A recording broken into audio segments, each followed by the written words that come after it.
عند ام ترتر. ثانيه واحده، انا مش جايه اردحلك، ابسولوتلي انا جايه علشان اقول لك هي مين ام ترتر دي اصلا. بقول لك ايه، ما تشمع علينا الفتله بسرعه بقى علشان احكي لك. بص يا سيدي، ايام زمان كان في واحده ست عايشه في اسكندريه، وتحديدا في عربخانه جوه حواري كرموز. الست دي كان اسمها ام ترتر، وكانت متجوزه واحد اسمه عمران ابو اسماعيل. عمران ده كان بيمتهن مهنه العربجه. اي نعم، هو اللي جه بال سيادتك دلوقتي، كان بيشتغل عربجي، وطبعا الشغل مش عيب.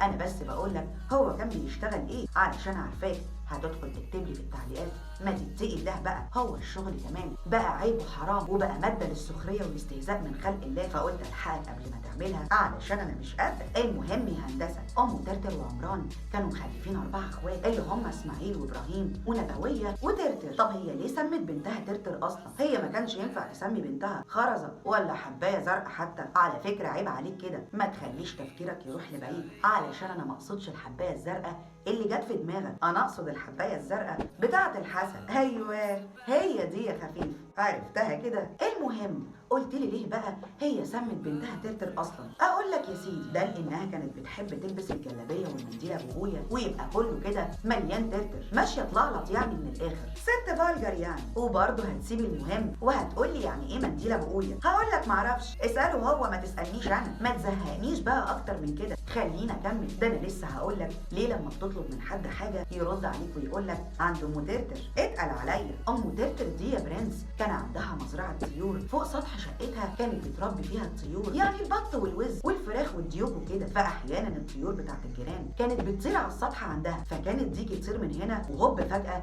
يختفي من هنا. الله، طب كان بيختفي يروح فين بقى؟ اصل ام ترتر دي كانت ست قادره، لا وما شاء الله عليها في نفس ذات الوقت كان عندها فرط حنيه، كانت بتاخدهم وتذبحهم وتخفي اثر الريش كله، وبعدين تحطهم لجوزها علشان يذبحهم على العشاء.